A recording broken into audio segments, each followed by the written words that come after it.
तो मुझे जहाँ तक लग रहा है कि अगर पेपर सेम 2025 पैटर्न का रहा तो असम का कट ऑफ कितना 5 मॉक टेस्ट देना पड़ेगा इस 20 डेज पे? और आप टाइम लिमिट सेम रखिए और उसी टाइप का प्रेशर के साथ आप क्या करें, पेपर को अच्छा अटेम्प्ट जी। करना शुरू करें। लेकिन कुछ ऐसे चैप्टर्स होते हैं इनमें कम टाइम में ज़्यादा क्वेश्चंस किए जा सकते कुछ हैं, कोई जैसे कुछ भी बोले, सिलेक्शन तो केमिस्ट्री की वजह से मैक्सिमम बच्चों का होता है।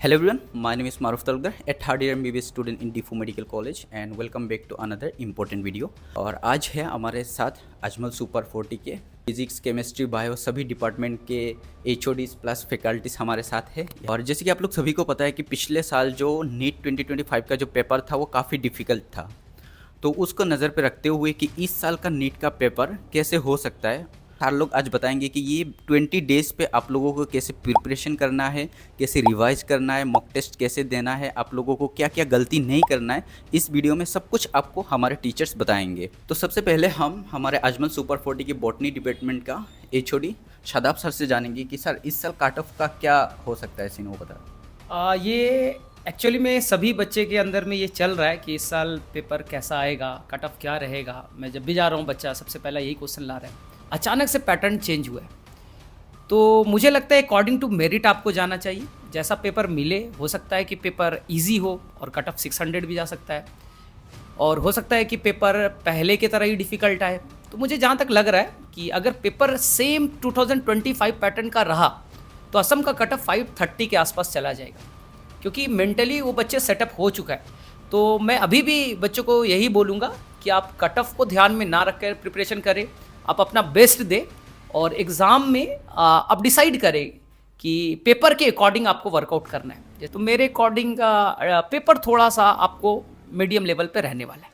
ओके सर, तो सर अभी हम जानेंगे कि बायो का जो रिवीजन स्ट्रेटजी अभी बस 20 डेज़ पे बहुत कम टाइम बचा है, इस टाइम पे मतलब बायो का रिवीजन स्ट्रेटजी कैसा होना चाहिए, इस पे थोड़ा बताइए। ये तो बच्चों को ऑलरेडी पता है कि बायो को पढ़ने के लिए सबसे बड़ा जो बुक है, जो सबसे इम्पॉर्टेंट है, वो NCERT है। आप NCERT के अलावा कहीं भी किसी भी सोर्स को यूज़ ना करें। हम सभी को मालूम है कि लास्ट ईयर भी क्वेश्चन देखा गया कि सारे क्वेश्चन थे, लेकिन 2-3 नई चीज़ें मैं ऐड करना चाहूँगा।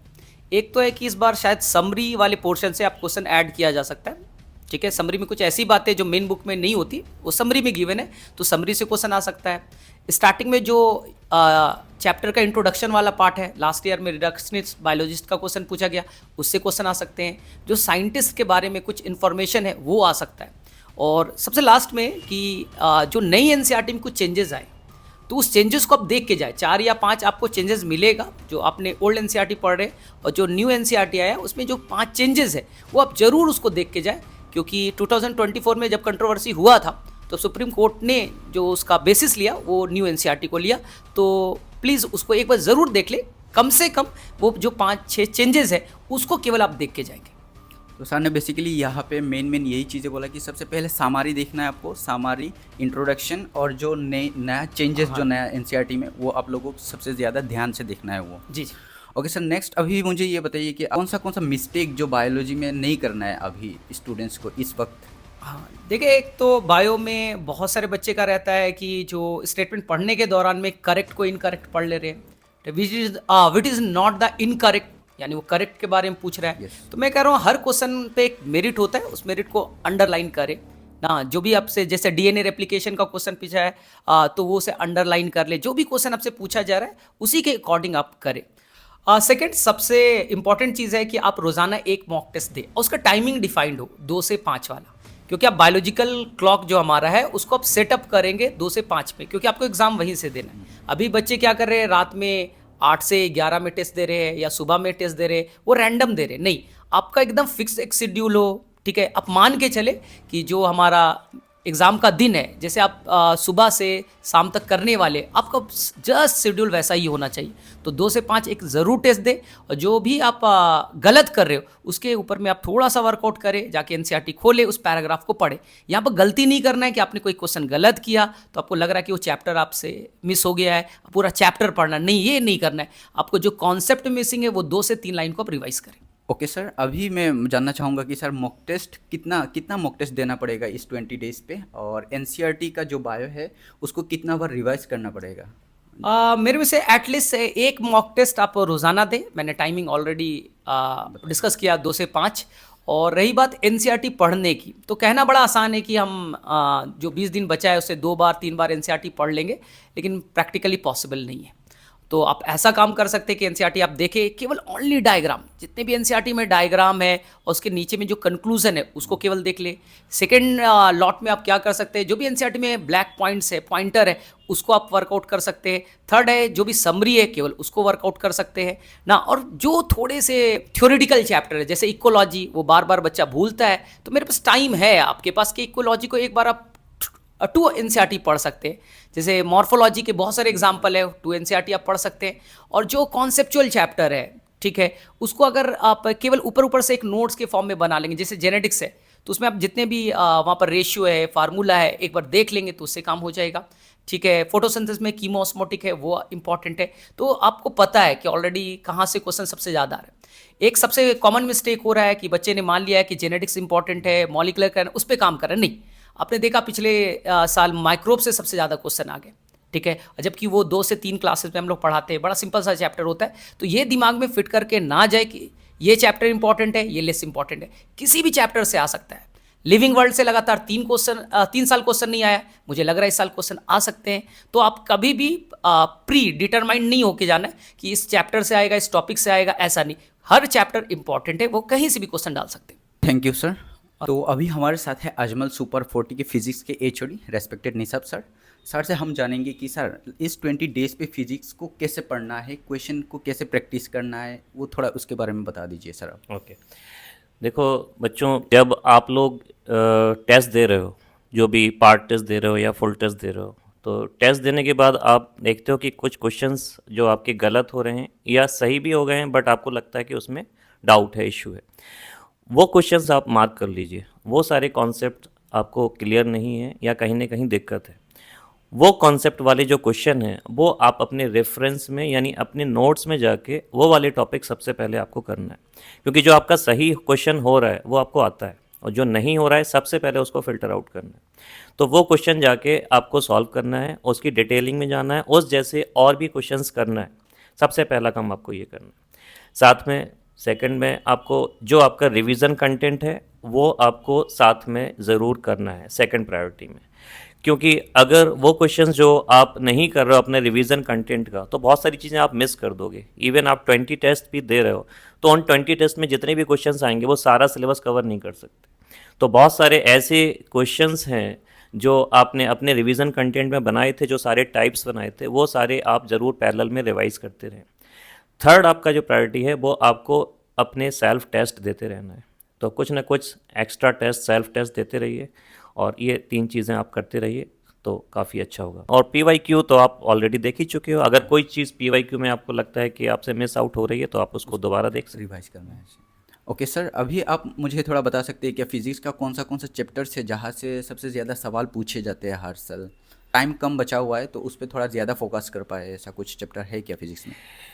मेरे ख्याल से क्वेश्चंस तो हमें हर चैप्टर से ही करना चाहिए, लेकिन कुछ ऐसे चैप्टर्स होते हैं इनमें कम टाइम में ज़्यादा क्वेश्चंस किए जा सकते हैं। जैसे इलेक्ट्रोमैग्नेटिक वेव है, मॉडर्न फिजिक्स है, सेमीकंडक्टर्स है, इनमें हम कम टाइम में ज़्यादा क्वेश्चंस को कवर कर सकते हैं। हालांकि सिर्फ उनको फोकस नहीं करना है, लेकिन ये प्रेफरेंस में आप रख सकते हैं। Okay, thank you.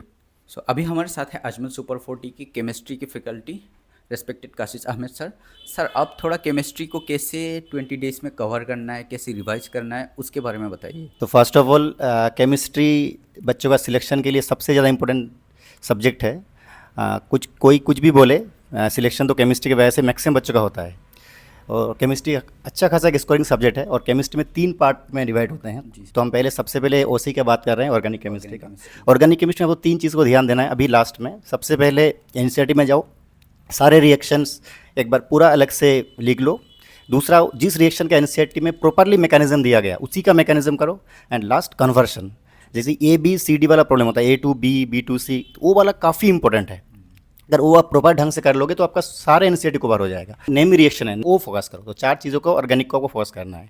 सबसे पहले NCERT का सारे रिएक्शन पढ़ना है। दूसरा, NCERT को आपका जो नेम रिएक्शन दिया है वो करना है। नेक्स्ट, कन्वर्शन करना है। बस इसी को प्रॉपरली आपको ऑर्गेनिक के लिए देना है। इनऑर्गेनिक की हम बात करते हैं, सबसे पहले इंपॉर्टेंट बात है इनऑर्गेनिक के लिए, तो आपको इनऑर्गेनिक का जो की पॉइंट्स है वो है एनसीईआरटी का जो एक्सरसाइज है, टेबल दिया गया, उसमें इंटेक्स क्वेश्चन बोल के दिया गया और कुछ है जो प्रॉब्लम दिया गया, सबसे पहले वो आपको बहुत प्रॉपरली पढ़ना है एनसीईआरटी। और आपको इनऑर्गेनिक के लिए खास करके पीवाईक्यूज, मेनली नीट का तो है ही, और जेई का आप 2-3 साल का पीवाईक्यूज कर सकते हैं, क्योंकि पिछले साल में देखा गया जो जेई का पीवाईक्यूज होते हैं वो नीट में पूरा छाप के देते हैं। तो आप एक काम कर सकते हैं, जेई का 10 साल का तो नहीं करना है, जेई का 2-3 साल का कर सकते हैं, क्योंकि 2-3 साल में इतना शिफ्ट है तो उसका सवाल करने में ही आपको एग्जैक्टली सवाल ऐसा ही पूछ जाते हैं इनऑर्गेनिक में। लास्ट में पीसी का बात करें तो physical chemistry mainly numerical basis होते हैं, तो आपको हर रोज़ न्यूमेरिकल का जो फॉर्मूला है वो प्रैक्टिस करना है, वो देखना है, और सिर्फ जो न्यूमेरिकल है वो देखना नहीं है, उनको अपने पेन से उनको सॉल्व भी करना। और कुछ मैं इंपॉर्टेंट चैप्टर का अगर बात करूँ, कुछ बच्चों जैसे कि बोलते हैं सर लास्ट में क्या हमको सारे रिवीजन करना है, तो लास्ट टाइम में आके रिवीजन तो सभी करना है, जो अच्छे बच्चे हो तो सारे रिवीजन करते हैं, लेकिन जो एवरेज बच्चे हैं उनके लिए हम बोलते हैं जो most important topic, most wettest topic, उनको आप रिवीजन कर सकते हो। जैसे कि हम ऑर्गेनिक से शुरुआत करते हैं फिर से, ऑर्गेनिक में जीओसी, हाइड्रोकार्बन एंड लास्ट में एल्डिहाइड कीटोन, इन तीनों चैप्टर सबसे इंपॉर्टेंट है। तो ये तीनों चैप्टर आपको 100% करना तो है, मतलब उसको ज़्यादा बार करना है, बाकी भी कर लो कि, लेकिन उसको ज़्यादा बार करो। इनऑर्गेनिक में केमिकल बॉन्डिंग, कोऑर्डिनेशन कंपाउंड्स, ये दोनों चैप्टर को, केमिकल बॉन्डिंग और कोऑर्डिनेशन कंपाउंड को बच्चे को कम से कम 10 बार प्रैक्टिस करना चाहिए। अब आते हैं पीसी में, फिजिकल केमिस्ट्री में जैसे कि मोल कॉन्सेप्ट, थर्मोडायनामिक्स और इलेक्ट्रोकेमिस्ट्री, ये तीनों चैप्टर बाकी चैप्टर से कहीं गुना इंपॉर्टेंट है, तो आप इन तीनों चैप्टर को ज़्यादा फोकस कर सकते हो। तो केमिस्ट्री के लिए एनसीईआरटी आप मतलब अच्छे से पढ़ लोगे तो, क्योंकि केमिस्ट्री में ज़्यादा करने से मतलब बहुत कम टाइम पे सवाल बन जाता है, एक्सेप्ट फिजिकल केमिस्ट्री में उसमें थोड़ा कैलकुलेशन का पार्ट है, लेकिन अब ऑर्गेनिक इनऑर्गेनिक ये सब बहुत बायो के जैसा है। तो अगर आप केमिस्ट्री को थोड़ा स्ट्रॉन्ग बना दोगे और बायो भी स्ट्रॉन्ग हो जाएगा, तो फिजिक्स में आपको मतलब थोड़ा अच्छा, मतलब 100+ 120 मार्क्स आने से भी आपका एक अच्छा स्कोर आ जाएगा। तो मेरे हिसाब से आपको केमिस्ट्री में थोड़ा ज़्यादा फोकस करना चाहिए। सो गाइस, अभी हमारे साथ हैं हमारे अजमल सुपर 40 के सर को, सभी जानते हैं सर को, respected MI Mujahidul Islam sir. And sir, अभी हमको आप बताइए कि जैसे कि लास्ट ईयर फिजिक्स का पेपर काफ़ी टफ आया था, तो इस टाइम उसको नज़र पे रखते हुए कि इस टाइम 20 डेज़ पे क्या प्रिपरेशन होना चाहिए, और मान ले कि इस टाइम फिर से वो टफ पेपर आ गया तो उसको एग्ज़ाम हॉल में बच्चे कैसे, मतलब मेंटली उसको कैसे अप्रोच करें, क्या अप्रोच रहना चाहिए, इसके बारे में बताइए। लास्ट ईयर से इससे पहले ये वाली बात नहीं आती थी दिमाग में बच्चों के, क्योंकि जैसे कोविड के बाद की बात है तो ऑलमोस्ट सिमिलर टाइप के पेपर, इजी लेवल के, मॉडरेट लेवल के पेपर आते थे फिज़िक्स में। लेकिन अचानक से लास्ट ईयर अचानक से कुछ क्वेश्चंस डिफ़िकल्ट दिए। ऐसा नहीं था कि पूरा पेपर डिफ़िकल्ट था, लेकिन क्या हुआ ना कि जब बच्चों ने अटेम्प्ट करना शुरू किया तो सपोज पहला ही क्वेश्चन था वो डिफ़िकल्ट मिल गया, और फिर इस टाइप से लगा कि नहीं पेपर ही डिफ़िकल्ट है, तो जो चीज़ें थी उनके दिमाग में वो सारी चीज़ें ब्लैक आउट होना शुरू हो गई। तो अगर सपोज हमारे पास इस बार भी अगर सेम लेवल के पेपर आते हैं, डिफ़िकल्ट पेपर आते हैं, और मोस्ट इंपॉर्टेंटली कि अगर डिफ़िकल्ट आता भी है तो इतने सारे क्वेश्चंस डिफ़िकल्ट नहीं आएंगे, 5 से 7 क्वेश्चन डिफ़िकल्ट आएंगे, उनको आइडेंटिफाई करना है सबसे पहली बात। उनको आइडेंटिफाई कर आपको अगर बन जाता है तो वेल एंड गुड, नहीं बनता है तो आपको उसको सर्कल कर छोड़ देना फर्स्ट अटेम्प्ट में।